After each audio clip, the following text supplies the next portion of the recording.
Welcome to Scotty B Show. Story today is country 90 miles from the U.S. has just one McDonald's, but none of its 11 million population have been there. You'd be hard pressed not to spot a McDonald's in any corner of the globe, but one of the most bizarre spots for those iconic golden arches is tucked away in Cuba. Interestingly enough, it's not a hot spot for locals craving a Big Mac, since it has been nestled in Guantanamo Bay since 1986, where the United States maintains territorial command. It's not your typical McDonald's setting either, as this particular outpost is situated right next to the notorious detention camp and is exclusively available to the base personnel for their fast food fix. The presence of some of the planet's most feared accused terrorists just around the corner makes this perhaps the most unexpected backdrop for a McDonald's, or as it's colloquially known, a Macy's, M-A-C-C-I-E-S. Adding to the surreal mix, a lofty Ronald McDonald statue ushers customers through the palm trees. Although the scene's stark contrast with surrounding barbed wire isn't lost on anyone. This unique McDonald's branch stands alone, as the company has confirmed there are no current plans to expand within Cuba, suggesting this could very well be the lone McDonald's in the country for many years ahead. Philip Johnson from New York University has referred to this outlet as a site of comfort and nostalgia for individuals posted at the base. Since 1889, when the U.S. helped oust the Spanish, they've maintained control over the Guantanamo Bay Naval Base.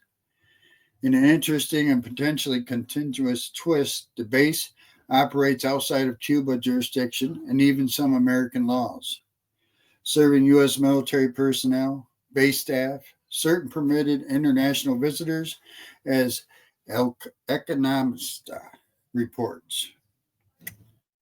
Given Cuba's social distance, the presence of a capitalist icon like McDonald's seems out of place. Yet in Guantanamo Bay, other fast food giants such as Subway, KFC, Taco Bell have also set up shop. There's even a Starbucks coffee house, a KFC, and a Pizza Hut Express on the base, with their profits said to support activities for U.S. military personnel, service members, and their families concerning morale, welfare, and recreation. What do you think of that? I didn't know that. That surprised me when I read that, but why not? Right? I guess if we're in that area right there, we could put it there. It's too bad the Cubans cannot enjoy it, the fresh McDonald's burger. All right, let's take a look at year's military history. 1917, during World War I, the first 14,000 U.S. infantry troops land in France at the port of Saint-Nazaire, Nazaire. In 1944, Coast Guard LCDR Quentin R. Walsh and his small commando reconnaissance unit forced the surrender of Fort du Homais, a Nazi stronghold at Cherbourg, France, and captured 300 German soldiers and liberated 50 U.S. paratroopers who had been captured on D-Day.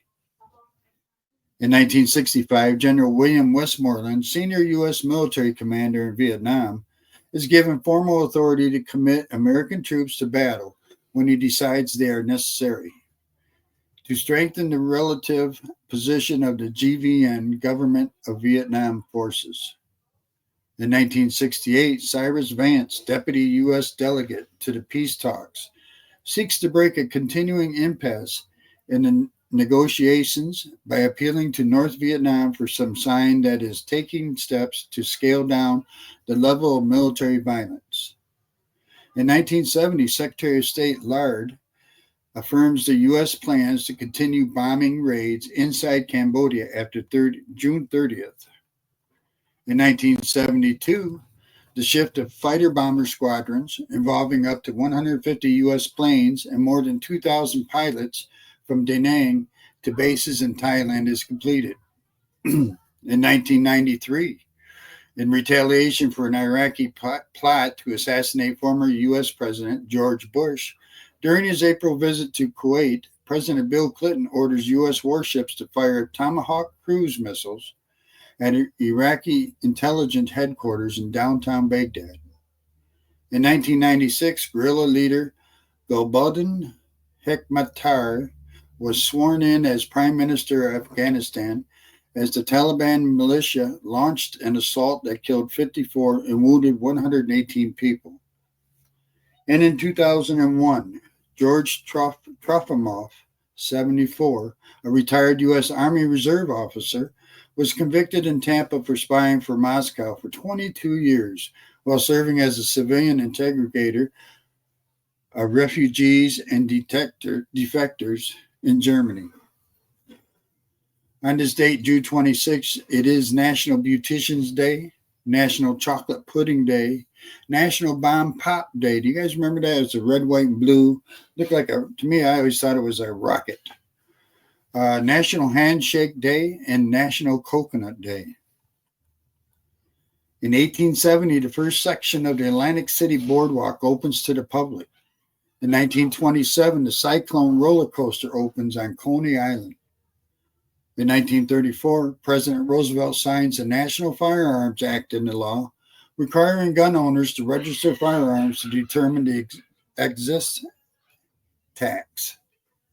1974, the Universal Product Code, UPC, is used for the first time to sell a pack of Wrigley's chewing gum.